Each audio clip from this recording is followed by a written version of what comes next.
यहाँ पे union budget के साथ साथ जम्मू कश्मीर का भी बजट डिस्कस किया जा रहा है, टेबल किया गया है। डिस्कस तो नहीं किया जा रहा है, टेबल किया गया है, क्योंकि डिस्कशन में अभी तक सिर्फ एक मेंबर के अलावा जो कि जम्मू कश्मीर से ताल्लुक़ रखते हैं, उनके अलावा जम्मू कश्मीर के हवाले से किसी ने बात नहीं की। चेयरमैन साहब, आपके ज़रिए मैं ये बात बताना चाहता हूँ यहाँ पे इस ऐवान को कि ये बजट का यहाँ पे होना, जम्मू कश्मीर का बजट पार्लियामेंट में प्रेजेंट करना, पार्लियामेंट के ज़रिए बनाया जाना, यूनियन गवर्नमेंट के ज़रिए बनाया जाना, ये एक सोवरेन बिट्रेयल है, धोखा है जम्मू कश्मीर के लोगों के साथ। ये डेमोक्रेसी के साथ एक बहुत बड़ा मजाक है जो जम्मू कश्मीर के लोगों के साथ किया जा रहा है। डेमोक्रेसी में इस तरह के फैसले लोग खुद लेते हैं, अपने ज़रिए लेते हैं, अपने लिए लेते हैं, जिसे कहते हैं democracy, by the people, for the people, of the people. मगर आप देखें, जम्मू कश्मीर का बजट जम्मू कश्मीर के लोग नहीं बनाते, जम्मू कश्मीर की स्टेट नहीं बनाती है। आज 70 साल के बाद जम्मू कश्मीर के लोगों के साथ इतना बड़ा धोखा किया गया और उस रियासत को इस हद तक गिराया गया कि उससे उसका बजट, उसके फैसले करने का हक भी छीना गया। उन वादों के प्रिंसिपल्स के बरक्स, जिन प्रिंसिपल्स के बुनियाद पे हमने इस यूनियन के साथ एक्सेशन किया था कि हम अपने फैसले खुद लेंगे, ये स्टेट, जम्मू कश्मीर की स्टेट अपने फैसले खुद लेंगे, अपना रास्ता खुद बनाएगी, और वो इख्तियार और वो पावर इस यूनियन के कॉन्स्टिट्यूशन ने हमें दिया था। आज आप देखिए, हमें न सिर्फ अपने फैसले लेने का इख्तियार नहीं है, न सिर्फ अपने बारे में फैसले और रास्ते बनाने का इख्तियार नहीं है, बल्कि हम पे फैसले थोपे जाते हैं, बजट यहाँ पे बनाया जाता है। आज आप मुझे बताइए, हर एक रियासत का, हर एक स्टेट का बाशिंदा यहाँ पे बैठा हुआ है, किस स्टेट में ऐसा होता है कि उस स्टेट का बजट वो स्टेट खुद ना बनाए, उन पे वो थोपा जाए, वो फैसले उन पे थोपे जाए। हमसे हमारा हक छीना गया, हमसे हम हर तरह के वो डेमोक्रेटिक राइट्स जो उस स्टेट के बनते थे 2019 में आपने छीने। 370 एक कड़ी थी जिसके ज़रिए हम इस मुल्क से जुड़े थे, और उस आइन के उस आर्टिकल के ज़रिए हमें वो हुकूक दिए जाते थे, हमें हमारे सब्जेक्ट्स पे लेजिस्लेट करने का हक दिया जाता था। हमसे पूछे बगैर 370 यहाँ पे छीना गया, हमसे पूछे बगैर हमारे खिलाफ फैसले लिए गए, हमसे पूछे बगैर हमारा स्टेटस, हमारा डेमोक्रेटिक राइट हमसे छीना गया। नतीजा ये है कि आप आज कहते हैं कि जम्मू कश्मीर यूनियन टेरिटरी है, जिसे मैं आज भी कबूल नहीं करता हूँ।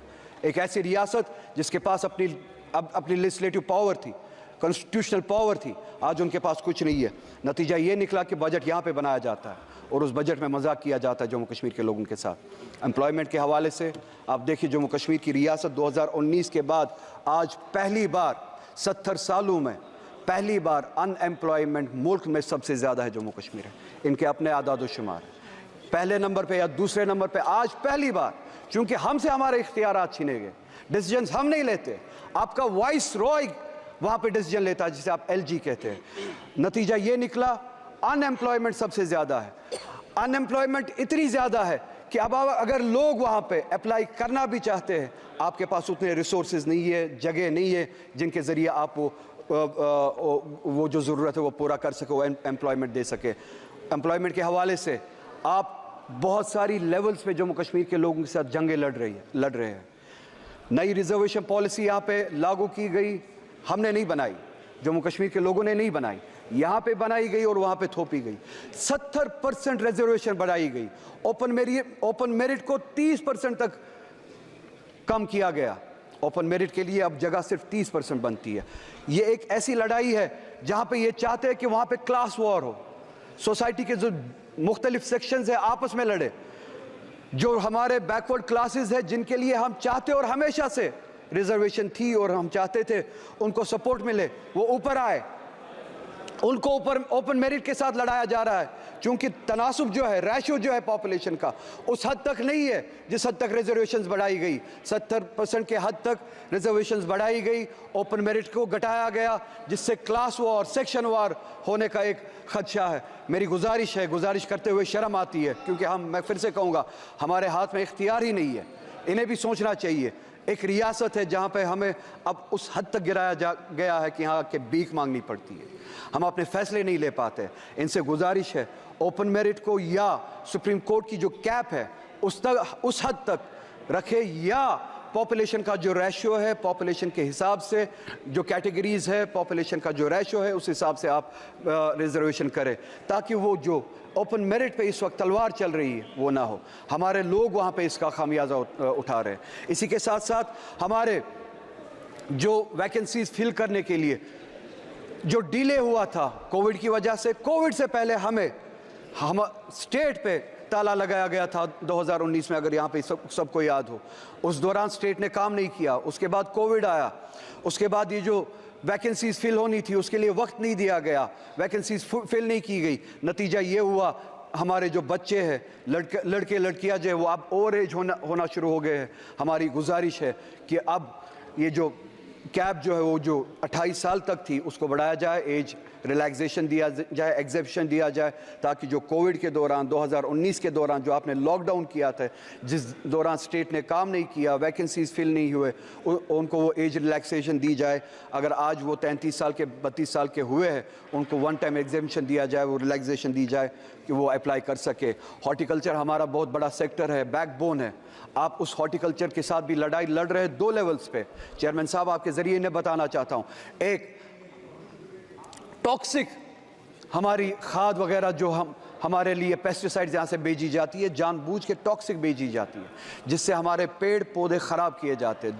दूसरी लेवल पे हमारा जो सेब कश्मीर से आता था उसको पिछले साल अगर आपने सुना हो रोका गया, और यहाँ से मुल्क से बाहर, चाहे वो ईरान से हो चाहे USA से हो, सेब लाया जाता है without tax, without import duty सेब लाया जाता है। यहाँ की मार्केट मंडियाँ भरी गई है बाहर के सेब से जिन पे इंपोर्ट ड्यूटी नहीं लगाई गई। कश्मीर से आने वाला सेब उसको रोका जाता है, कश्मीर की हॉर्टिकल्चर को टॉक्सिक पेस्टिसाइड से ख़राब किया जाता है। 2 लेवल्स पे हमारे साथ जंग लड़ी जाती है। हमारी इकॉनमी को कमज़ोर किया जाता है, हमारे हॉर्टिकल्चर को कमज़ोर किया जाता है। मेरी गुजारिश है, हम चाहते हैं, जम्मू कश्मीर की आवाम चाहती है कि इंपोर्ट ड्यूटी लगाई जाए, जो बाहर से सेब आता है उस पर इंपोर्ट ड्यूटी लगाई जाए, और जो ये टॉक्सिक पेस्टिसाइड हमें भेजा जाता है उस हवाले से काम किया जाए। ये पेस्टिसाइड हमारे बीच ना भेजा जाए, हमारे साथ इस तरह की जंगें ना लड़ी जाए। हमें जी हाँ, मैं वो बात भी करूँगा। वक्त मेरे पास ज़्यादा नहीं है, आपका हाथ घंटी पे है। हमारे साथ हर तरह की ज़्यादती होती है, वक्त भी उसी तरह की एक ज़्यादती है, मैं जानता हूँ। मैं एक बार ना चाहते हुए यहाँ पे दोहराना चाहता हूँ, मैं यहाँ पे इलेक्शन की भीख मांगने के लिए नहीं आया हूँ। मैं यहाँ पे अपना स्टेटस और अपना कॉन्स्टिट्यूशनल राइट जो 370 के ज़रिए हमें दिया गया था वो मांगने आया हूँ। मगर जाते जाते यहाँ पे ये इस वक्त की स्पीच कंक्लूड करते करते चेयरमैन साहब आपके ज़रिए पूरे मुल्क को याद दिलाना चाहता हूँ कि सुप्रीम कोर्ट ने इस गवर्नमेंट को डायरेक्शन दी थी कि सितंबर तक वहाँ पे डेमोक्रेटिक गवर्नमेंट कायम की जाए। सुप्रीम कोर्ट की डायरेक्शन के मुताबिक अगले महीने सितंबर का महीना शुरू होने वाला है, मगर अभी तक, बस एक मिनट में कंक्लूड कर रहा हूँ, अभी तक वहाँ के डेमोक्रेटिक वहाँ के इलेक्शन के लिए अभी भी कोई प्रोसेस शुरू नहीं हुआ है। आपसे गुजारिश है, डेमोक्रेसी के लिए, for the spirit of democracy, उन्हें डायरेक्शन दे, कम से कम सुप्रीम कोर्ट की डायरेक्शन पे अमल करे और वहाँ पे इलेक्शंस कराए। और यहाँ पे जैसे कि अखिलेश जी ने कहा, सीटें अगरचे इन्होंने बढ़ाई है, जो ये मुल्क भर में रिजर्वेशन और पिछड़े हुए क्लासेस के बारे में बातें करते हैं, उस हवाले से ये जवाब दे बजट में और अपने प्लान में। जम्मू कश्मीर की असेंबली में इन्होंने उस हवाले से क्या किया है। मैं आपका बहुत ही ज़्यादा शुक्रगुजार हूँ, आपने मुझे वक्त दिया। वक्त मिलता तो बहुत ज़्यादा कहता। इन सभी से गुजारिश है कि ये जो हमने बातें की हैं इन पर गौर करें और हमारी तरफ से भी बात करें, इनका अटेंशन फोकस जम्मू कश्मीर की तरफ ले, हमारे मसले हल कराए। बहुत बहुत शुक्रिया।